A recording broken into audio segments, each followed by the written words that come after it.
We knew it was coming, but Celtic fans, I know that doesn't make it any easier. 13 months after winning a championship, y'all have to watch your team get stripped for parts, down to the bone.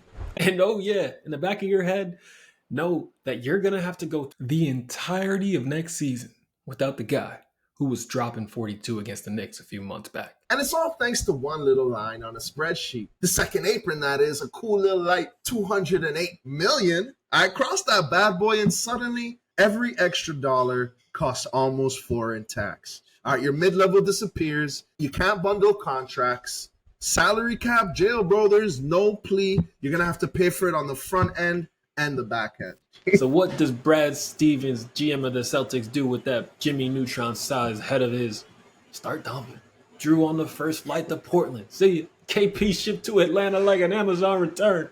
And somehow he manages to pocket 2 second-rounders in the process? He was not going to pay any money to keep no championship team together, all right? His history, his record has shown he's going to pump and dump, all right? He's going to ship these guys out. He's going to try and get cheap options in, all right? And he's going to make do with the stars that he has, all right? Even if that means taking the Thibodeau method and playing your guys for 45 minutes a night. That's the tried and true Brad Stevens Boston Celtics method. But this is a different hand of cards the Celtics have been dealt. With the way things are looking, it's safe to wonder if Boston will ever be back in the finals with this core. Got a good group, and it's a really, again, we've got the foundation, obviously, with Jaylen and Jayson and D. White and Peyton and all those guys that, you know, a lot of teams would love to have. I guess that answers it. Brad Stevens views Jayson Tatum, Jaylen Brown, Derek White, Peyton Pritchard as his core.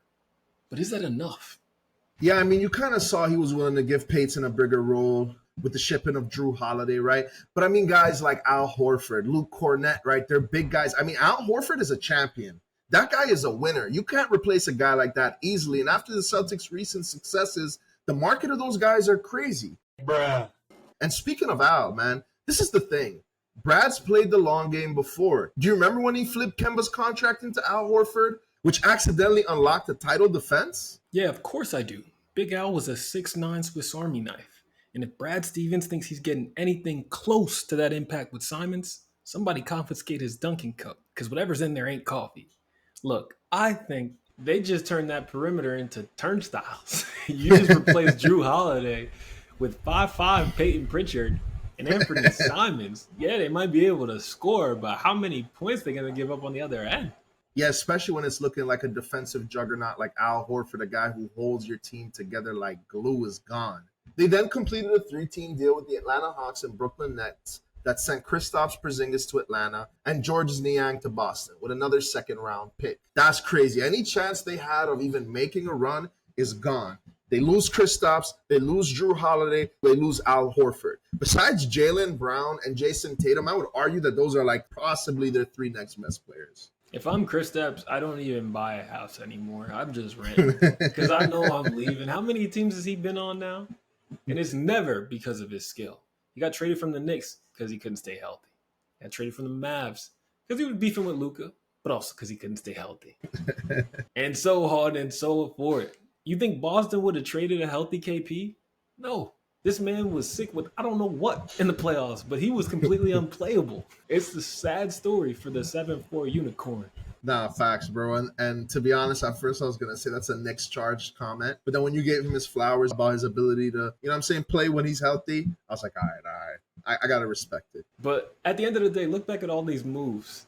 They had to be made. Quick numbers check. Before the purge, they had a $243 million payroll, $125 million in tax on top. After the purge, that number's down to 184 with only a $22 million tax bill. That was a lot of numbers, I know, but what I'm saying here is $206 million in saving. Yeah, and the thing is, man, you got to thank none other than Big Commish, man. I mean, if this all went down a few years ago under the old CBA, Boston would have been more comfortable keeping everybody together and waiting out Tatum's rehab.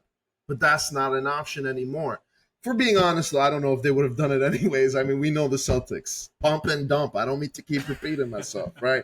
All right, but this is the thing. Holiday's 35 years old. He's owed $104 million through 2028.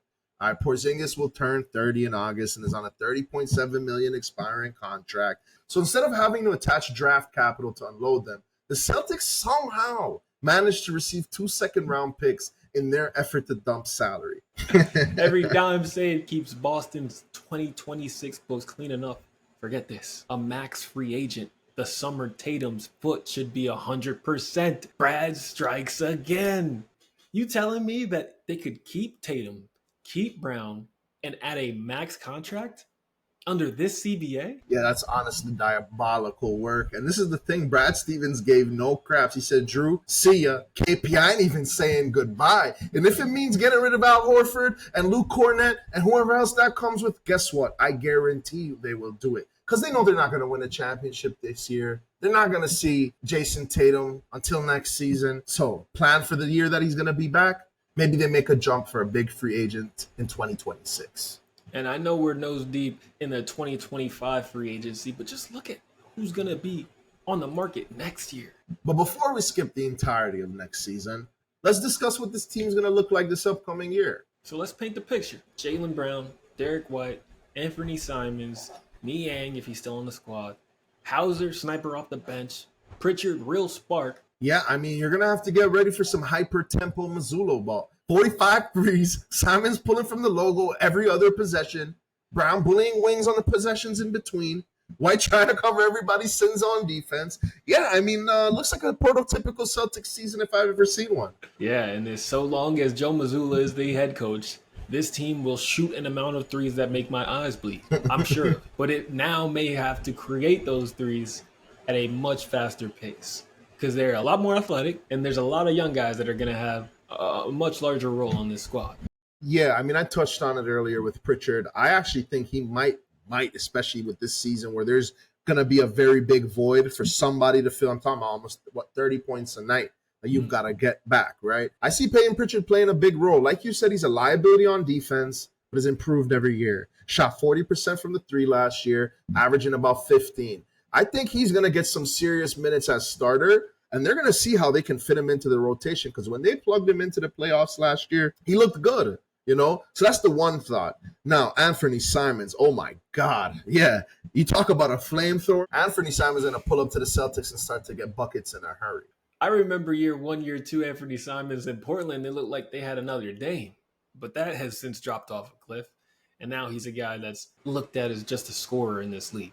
And there are so many of them, you wonder if he's going to have an impact. Is he going to play enough defense to stay on the court? I could see a situation where he loses his starting spot halfway through the season, but I could also see a situation where he flourishes in a system, in a culture that knows how to win. Yeah, and I mean, a larger franchise, a better organized, better managed franchise. I mean, this is no shot at the Trailblazers, but if they were able to do a little better job, Dame would still be there. They'd probably have a championship, right? But even though I said earlier on in the episode that, you know, those fair weather Celtics fans will be gone, and I still mean it, for a team that's intentionally taken a step back with the hope of rising up again when their superstar is back at 100, presumably in 2027, it's not a bad spot to be in. I mean, a lot can still change over the offseason, but right now Boston still has 2 starters from their championship team, the reigning 6th man of the year, excellent three-point shooting. I mean, that's a gimme, right? We talked about the coach. And a talent like Simmons in the house, best case, Brown pops up as alpha 1, Simons levels up to 24 a night, White is all defense again, right? And they sneak into a 5 seed while Tatum rehabs. Worst case, Simon's defense gets hunted the entirety of the season. Jaylen Brown's turnovers spike with that number 1 option. And Al Horford retires midseason to start a podcast. And you find yourself in a lottery, hoping ping pong balls fly your way. Yeah, I mean, and the thing is with the Celtics' luck, bro, I'm actually surprised they're not tanking. Let Jaylen Brown get 35 a game. Let Anthony Simons try to get 25, right? But possibly get a number 1 pick next year, right? Or the top 5 pick if they don't. Like, if you know what I mean? If they play the cards right, think about this, and I wouldn't be surprised knowing who their management is. Right? Tatum's injured. Brown averages 35. Simons averages 25. They still lose 45. They still lose 50 games. Right? They end up in the top 5 pick and the cap space to sign a superstar. I mean, that is the Boston Celtics recipe, bro. I don't know. It's not a bad idea. The only things that are, I think, working against it are, you know, new ownership don't want to set that tone with the fan base in year 1. True.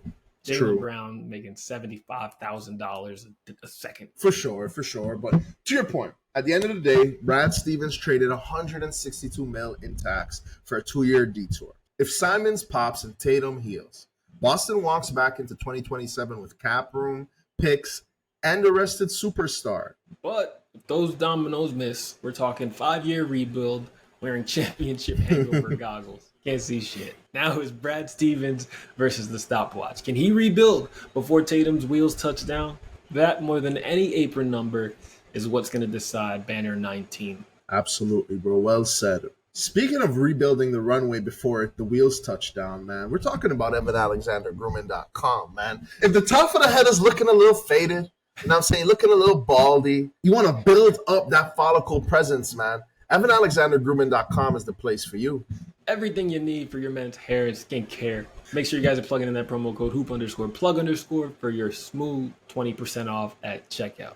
Yes, sir. And as always, appreciate y'all rocking with us. Don't forget to like the video, subscribe to the channel, tell your friends to tell a friend. And as always, put some flavor in your ear.